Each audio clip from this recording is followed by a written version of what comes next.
মেয়াদ আজ থেকে 6 মাস 10 দিন চলছে। আমরা বিস্ময় ও হতবাকের সাথে লক্ষ্য করছি যে অন্তর্বর্তীকালীন সরকার 5ই আগস্টের পর থেকে একের পর এক জেলখানা থেকে আসামিদের মুক্তি দিচ্ছে, কিন্তু আমাদের তদানীন্তন ভারপ্রাপ্ত সেক্রেটারি জেনারেল জনাব এটিএম আজহারুল ইসলাম সাহেবকে এখনো পর্যন্ত মুক্তি দিচ্ছে না। আমাদের বোধগম্য হচ্ছে না কেন আমাদের প্রাণপ্রিয় নেতাকে মুক্তি দেওয়া হচ্ছে না। এই নেতা দীর্ঘ বছরের পর বছর ধরে অন্ধকার কারাপ্রকোষ্ঠে দিন যাপন করছে। এই দেশে সবাই মুক্তি পায়, আমাদের নিরাপরাধ এই প্রাণপ্রিয় নেতা এটিএম আজহারুল ইসলাম সাহেব মুক্তি পাচ্ছে না। তিনি কারাগারে চরম জুলুম, নিপীড়ন, নির্যাতনের মধ্যে দিন যাপন করছে। তার প্রতি অমানসিক নির্যাতন, শারীরিকভাবে নির্যাতন, নিপীড়ন করা হয়েছে। আমরা এই অন্তর্বর্তীকালীন সরকারকে বলতে চাই, আর বিলম্ব নয়, অনতি বিলম্বে আমাদের প্রাণ প্রিয় নেতাকে মুক্তি দিতে হবে।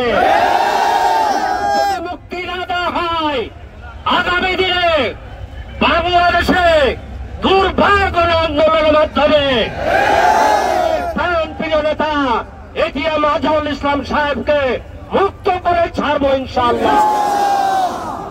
আর আমরা আরো বিস্ময়ের সাথে লক্ষ্য করছি, আমাদের প্রাণের দাবি আমাদের নিবন্ধন ফিরে দিতে হবে। ফ্যাসিস্ট এবং স্বৈরাচার সরকার অন্যায়ভাবে আমাদের নিবন্ধন কেড়ে নিয়েছিল, নিবন্ধন ফিরিয়ে দেওয়া হচ্ছে না। সরকারের কাছে জবাব চাই। এই অন্তর্বর্তীকালীন সরকারকে আহ্বান জানাই, আমরা আপনাদের সকল কাজে সার্বিকভাবে সহযোগিতা করে আসছি, আগামীতেও করবো ইনশাআল্লাহ। কিন্তু আমাদের নিবন্ধন ফিরে দিতে হবে, আমাদের প্রাণের প্রতীক দাঁড়িপাল্লাকে ফিরিয়ে দিতে হবে। ঠাকুরগাঁও সহ সারা দেশবাসীর প্রতি আমি আকুল আবেদন জানাচ্ছি, আমাদের দাবির সাথে আপনারা একত্রতা ঘোষণা করুন। সাংবাদিক বন্ধুদেরা বলছি, আপনারা আমাদের সাথে একত্রতা ঘোষণা করুন। আমাদের দাবি ন্যায্য দাবি, এই ন্যায্য দাবির সাথে সকলকে একমত পোষণ করার জন্য আমি আহ্বান জানাচ্ছি। আপনারা দীর্ঘক্ষণ ধরে আমাদের এই বিক্ষোভ সমাবেশের পরে এই বিক্ষোভ মিছিলের কর্মসূচিকে সফল করেছেন। এই জন্য বাংলাদেশ জামায়াত ইসলামী ঠাকুরগাঁও জেলা শাখার পক্ষ থেকে আপনাদেরকে আন্তরিক অভিনন্দন এবং মোবারকবাদ জানাচ্ছি।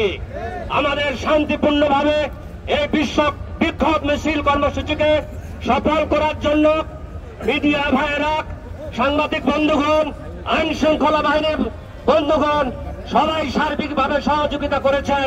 এই জন্য আপনাদেরকে আন্তরিক অভিনন্দন, মোবারকবাদ জানিয়ে এখানে এই বিক্ষোভ মিছিলের কর্মসূচি সমাপ্তি ঘোষণা করা হচ্ছে। আসসালামু আলাইকুম ওয়া রাহমাতুল্লাহি ওয়া বারাকাতুহু।